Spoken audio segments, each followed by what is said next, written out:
Hi, HRN listeners. We're celebrating our 15th anniversary, and we have a really fun campaign and an ask for you. This 15th anniversary tour is aiming to bring you closer to unique food and music experiences in some of the most exciting cities in America. All the while, we're raising funds to support our work empowering the next generation of food systems storytellers through our fellowship programs. Here's how it works. Donate to HRN and be entered into a raffle in the city of your choice to win a dinner for two at a noteworthy restaurant and tickets for two to a concert at a prominent local venue. We have incredible partners in New York, Los Angeles, Philadelphia, Nashville, Las Vegas, Charleston, Asheville, and Ardmore, Pennsylvania, who have donated a meal for two and two tickets to a concert of the winner's choice. And all donations help fund our fellowship programs, where we're helping to build essential workforce readiness skills and food system storytelling skills. Check out heritageradionetwork.org/15 to donate and enter to win today. That's heritageradionetwork.org/15. Thank you.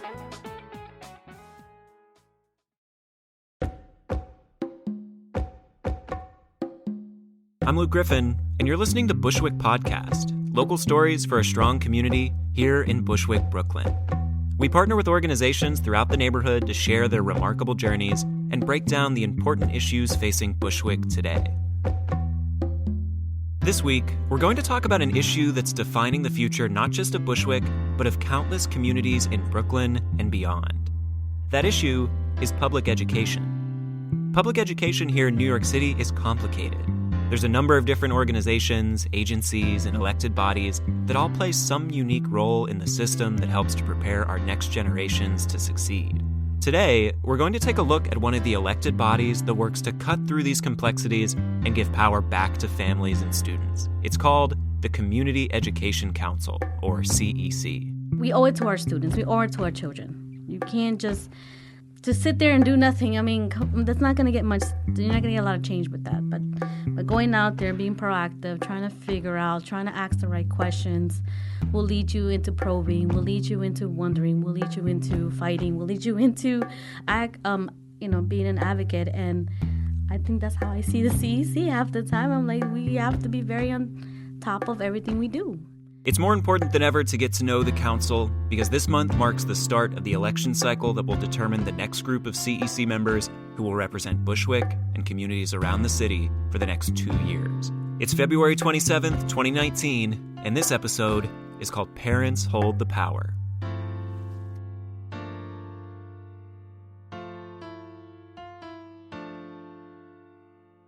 The New York City public school system is the largest school system in the country. For the school year ending in 2019, it includes 1,840 schools, more than 1.1 million students, and a budget of over $32 billion. To get a picture of how this massive system works and where the Community Education Council fits in, it's helpful to start at the city level and work your way down. Buckle up, because we're about to encounter a lot of jargon. At the very top of New York City public schools is an agency called the Department of Education, or DOE. It oversees everything from curriculum requirements to teacher salaries at public schools throughout the 5 boroughs. At the head of the DOE is a position that's appointed by the mayor to lead the agency and oversee operations at every public school, called the Chancellor. Our current Chancellor is Richard A. Carranza, a career educator who previously oversaw public school systems in Houston and San Francisco. He was appointed here in New York City in April of last year. On the level below the DOE are school districts, which are geographically grouped collections of different public schools.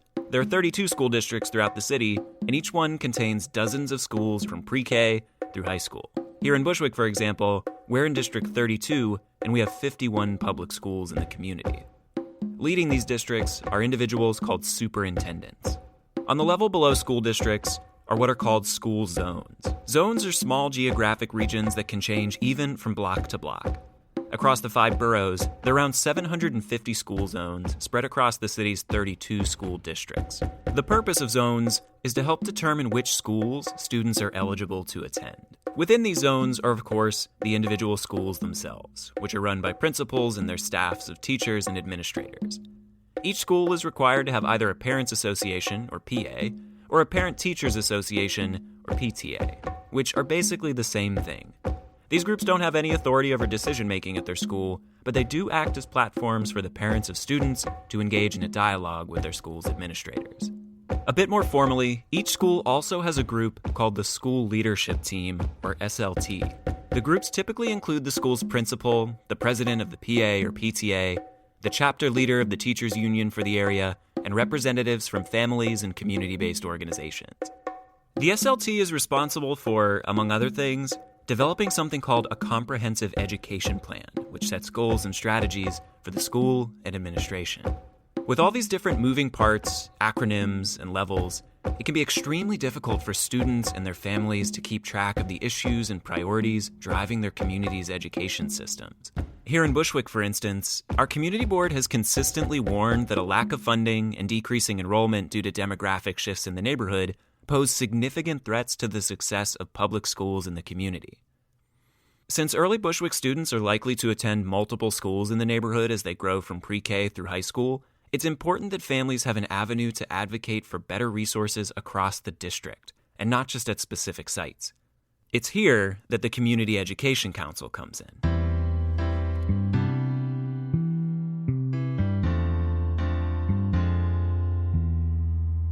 The CEC is the official platform for parents and community members to weigh in on district-wide education issues.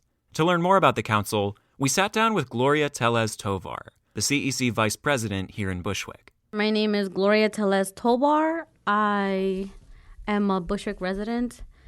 I've been living in Bushwick for the past, you can say, almost like 30 years. In addition to being the CEC Vice President in Bushwick, Gloria has an important perspective on public education here in the neighborhood. I went to all the public school system in this area, and I've seen a lot of changes.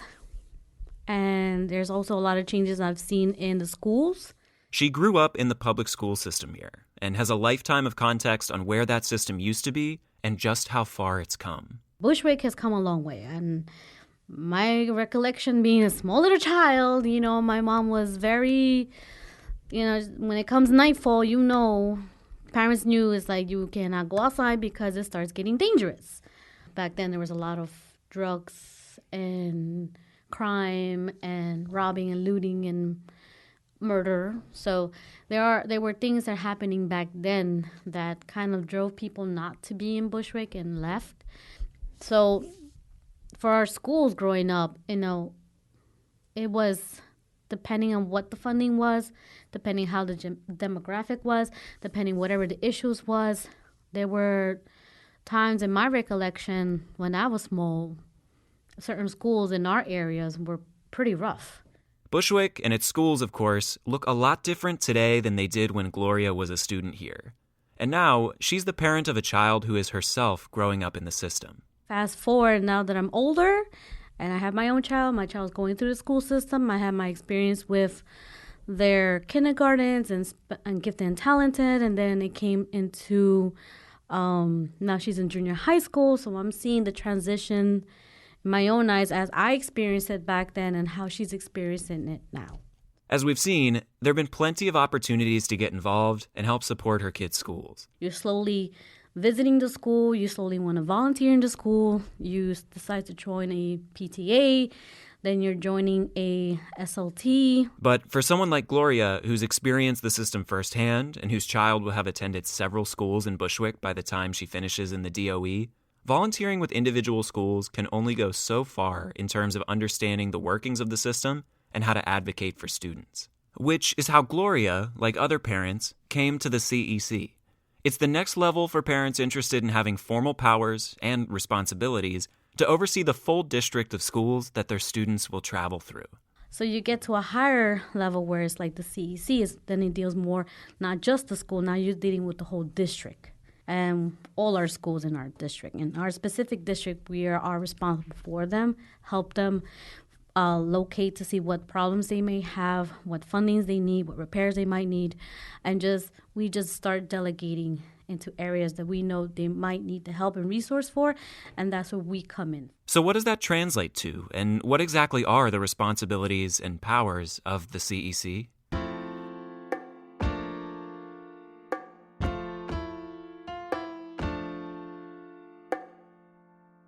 So here are some of them, and I will read it off. It says, review the district educational programs and assess their effects on student achievements. Hold meetings on at least every month with the superintendent, the community superintendent, right? Where the public may discuss the current state of the schools in the district. Submit an annual evaluation of the superintendent to the chancellor. Provide input to the chancellor and the panel for education policy on the district's concern. Serve as a liaison to our school leadership teams. In other words, the Community Education Council is the official group that represents the community here in the district to the higher-ups in the Department of Education. The council consists of 11 voting members. 9 are parents of current students who are elected by representatives from district PAs or PTAs. 2 are local business leaders or residents that are appointed by the borough president. There's also 1 non-voting student member who's appointed by the community superintendent. Each group of 12 serves on the council for a term of 2 years. 2019 is an election year, and over the next few months, we'll be selecting the new members that will represent Bushwick through 2021. As the official representatives of the community to the Department of Education, the council has a number of important responsibilities and official powers. You can basically boil them down to 3 main categories. The first is acting as liaisons between education officials and the Bushwick community. Sometimes this means that the CEC will hold events, like town halls, where the community can ask questions of school officials, like superintendents or even the chancellor. Our chancellor came to this district in October 1st, and we held like a town hall type of style where, parents, we send the message to the schools. We let them know, hey, listen, come to this meeting. We're doing it at a town hall. The chancellor's coming. Here is your opportunity to ask them questions. We ask and beg parents, please come to these meetings. This is the time when you can ask her those questions yourself if you feel like you couldn't ask, or you feel like nobody was telling you that's your superintendent, or some information some parents aren't aware of. Maybe it is there, maybe they don't know. That's why I always say, if you come to these meetings and you have a concern with your child in your school, your superintendent's there. And go ahead, ask the question. Other times, the CEC shares information with the community directly. As Gloria notes, serving on the CEC gives members access to information about how schools run, what their budgets look like, and other details that they can share to empower people in the community to personally fight for causes within the district. We will utilize our platform to better bridge the gaps, as I say. You can better bridge the gap. And there's always ways to better help your schools if you just know where everything is, all these strategic places where they are. Who are they? And so that you better help your community and your schools. The second main category of the CEC's responsibilities is helping to oversee operational decisions for the district. For example, remember school zones, the next level down from school districts? CECs are responsible for approving the lines that separate one school zone from the next. For example, let's say, I'm just going to say maybe like 383. 383 is a school where it's not just completely zoned to one area. We're allowing other students to come. But let's say if, schools that are only particularly only zoned for those students to go there, and if they want to rezone it so that other students can, open and come in, I'm like, we can have our inputs in that too when it comes to any zoning of any school. The third main category of the CEC's responsibilities is perhaps the most important: holding the systems of power in the district and beyond accountable to students and their families.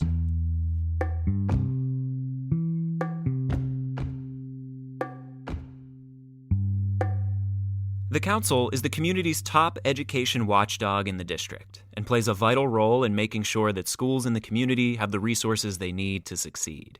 As a CEC, I see that we do play a vital role. As one elected official had noted, that person said, you are the eyes and ears for us because we fight for the money up in Albany, so therefore to ensure that our district has a fair share of the money so we can support our schools and give it the funding that it needs. Money is, as you can imagine, a frequent focus. And when it comes to spending, the CEC sits in an interesting position. The council is responsible for both advising and evaluating the school district. meaning that the CEC is uniquely equipped to make sure that the district's spending makes sense according to both student needs and the balance sheet. I think my president says it the best. She says, this is public money, so it's public information. I want to know, what are you doing with my child's money? And it's the same mentality we should have for all our schools. What are you doing with the money that's been allocated? There's a specific allocation for every child. I want to know what you're doing with that money. And it's a legitimate concern. So, hey, if we're going to ask about, let's see how everything's going. Okay, let's see make sure everything aligns well. On a practical level, this means that the CEC keeps a close eye on issues of budget management and the use of resources. Like, we want to see what is the school, the money that's been allocated to them, how are they using it? Are they using it properly? Is there enough? When they're getting grants or requesting grants, right? I mean, are they using those grants appropriately for those specific programs they wanted or specific projects they asked for?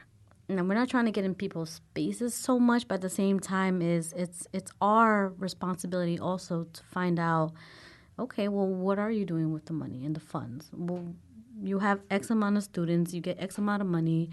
What else are you getting from? And is this being fair to the student? If we have a class or a school that's giving like very broken down and old textbooks and stuff, so yeah, I'm gonna question like, well, wait, hold on, how does that not fit in your budget? You know, or tables or chairs or whatever it is that's broken, and I'm gonna question that. Like, wait, where's this money? How does that look any fair? So we're gonna be asking. If we're so bold to ask, we will want to find out, what the schools are doing with their monies. For all the council's operational responsibilities around things like zoning and public meetings, it's this role as the school district's chief watchdog that seems like its most civic duty. For Gloria, however, this fight for accountability is more than just a duty. It's a deeply personal extension of her own experiences growing up here in Bushwick. I mean, that's just how I am. If I hold my own friends accountable, I hold my own council accountable, I hold my own district accountable. If I hold my own elected officials accountable, I hold the schools accountable. But without any form of accountability, there is no progress. Things will keep going without being checked. That's not a good thing. Checks and balances are always very important.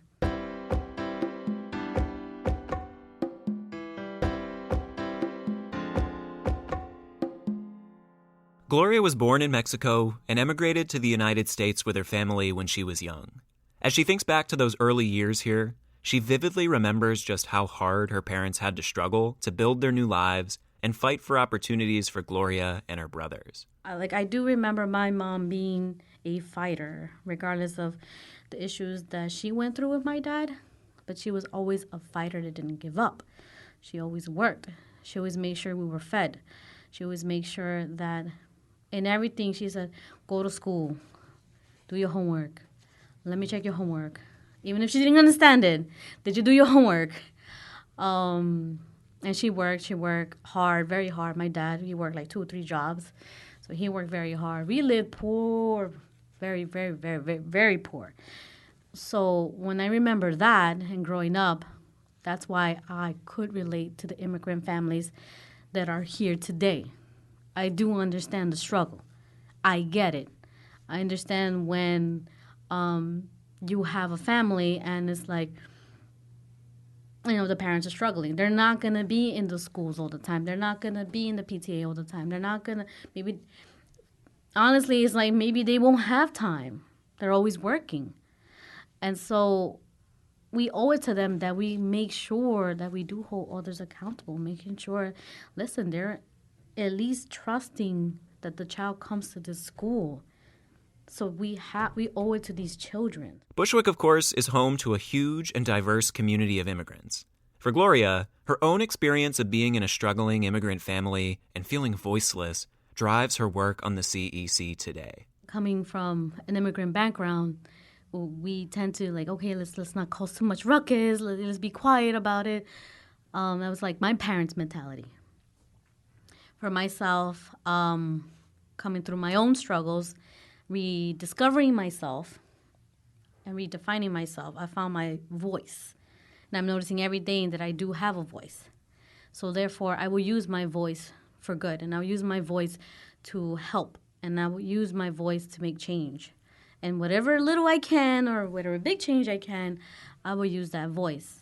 So I owe it. So when I'm standing there, I owe it to my family. I owe it to the children. I owe it to the community. I owe it as an immigrant parent, and having papers now, that doesn't change me who I was before.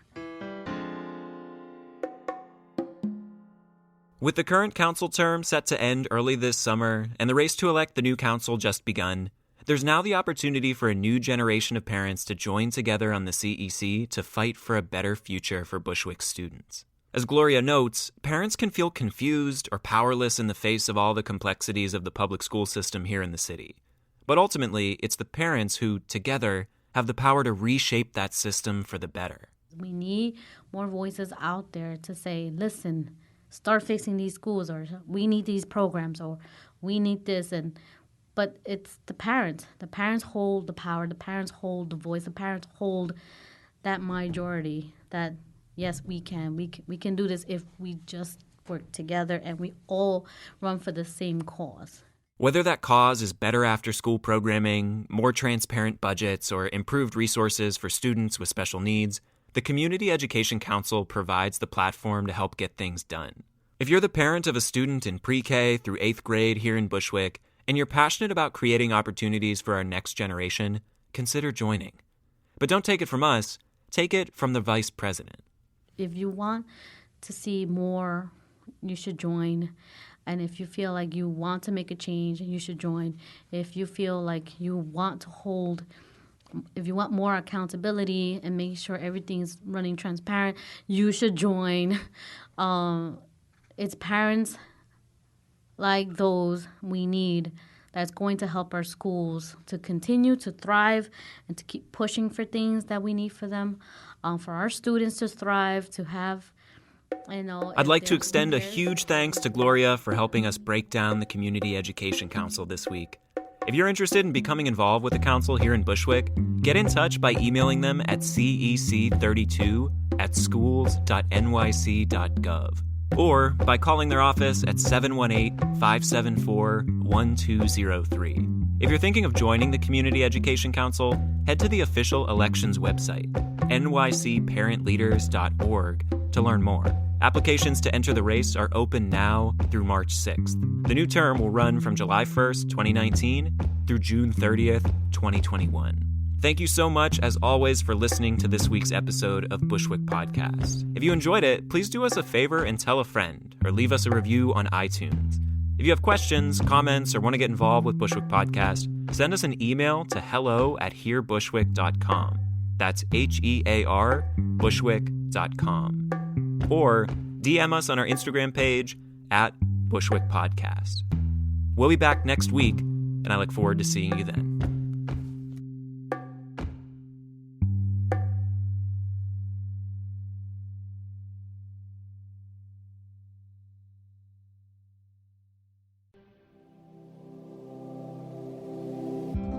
Hey there, I'm Lee Ullman here with some big news from the National Young Farmers Coalition. We're partnering with Heritage Radio Network on a special season of The Farm Report. It's all about what's happening with the Farm Bill and how it impacts farmers and eaters. I am growing diversified vegetables on land that's been in our family for 150 years.